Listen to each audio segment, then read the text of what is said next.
So what's up mga paps? So good day sa inyong lahat.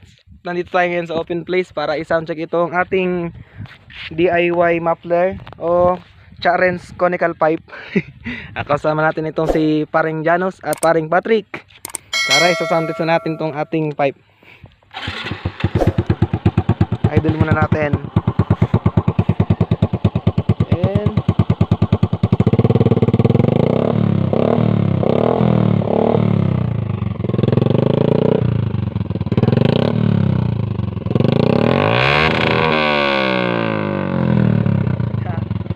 Kung paano pumunit.